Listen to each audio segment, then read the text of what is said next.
Dù chúng ta không thể ở bên nhau nữa,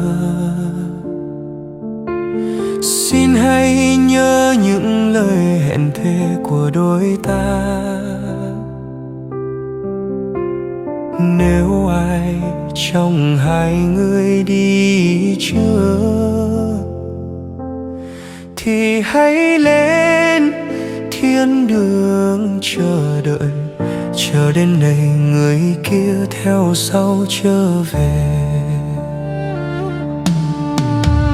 Dù hai chúng ta không thành vợ chồng, xin hãy ghi nhớ những lời hẹn thề. Nếu một ngày sinh mệnh này chấm dứt, hãy tìm nhau nơi ngã rẽ Hoàng Tuyên. Hẹn gặp lại ấy người ở trên thiên đường. Trên đời này tình yêu không công bằng, ở Hoàng Tuyên sẽ yêu thương nhau,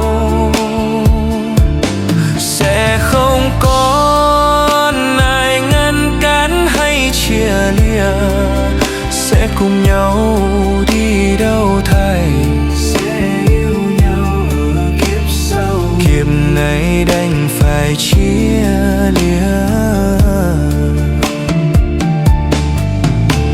không thế nên duyên vợ chồng thì thôi. Em hãy sống cho trọn vẹn cuộc đời, anh sẽ khắc ghi mãi tên em.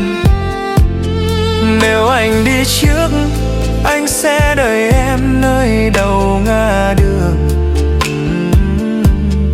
Đợi em về, mình sẽ nắm tay đi đầu thai.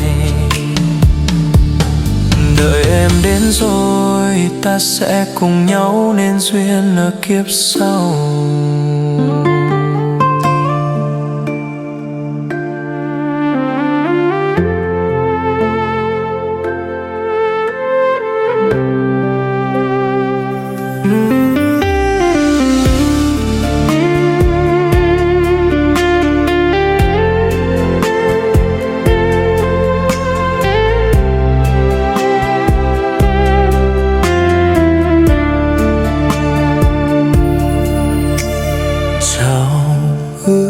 Ai đến chỉ tao làm lo,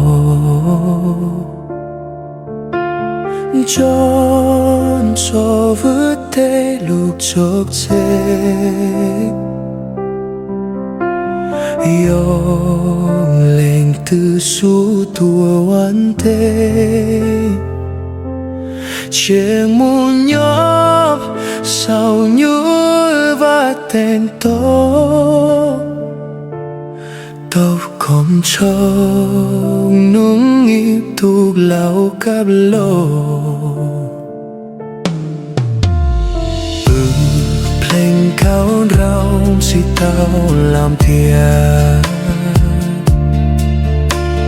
tròn cho vứt thế lục sọc chia.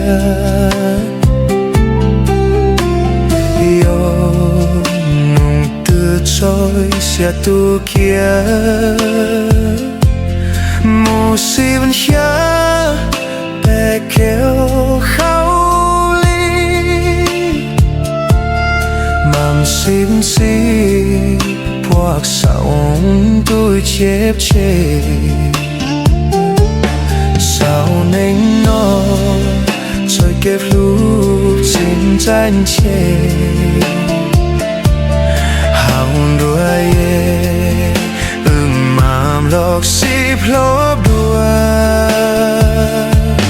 thiệt chỉ muốn lên từ lâu cho lok chia mà một kế mù thao đua theo lo xin lu đua pháp lư theo tiền nó che vua ấy sẽ cho che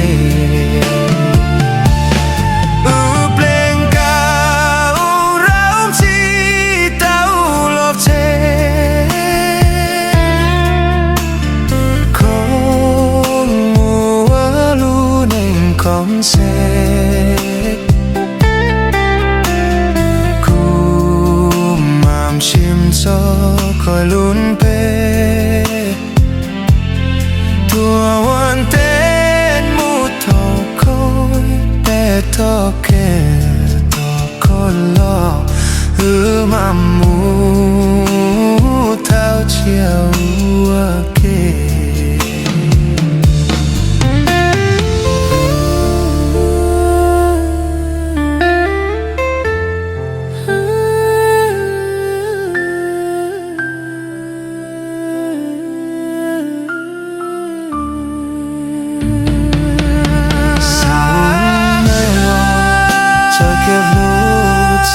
thanh xí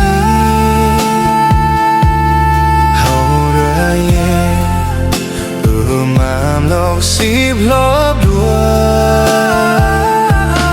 thia chi muối lệnh từ lâu thu lộc chi mà mò kế mù thao đua thia lộc xin lốp đua pháp lư tia xin anh nói xia cho chê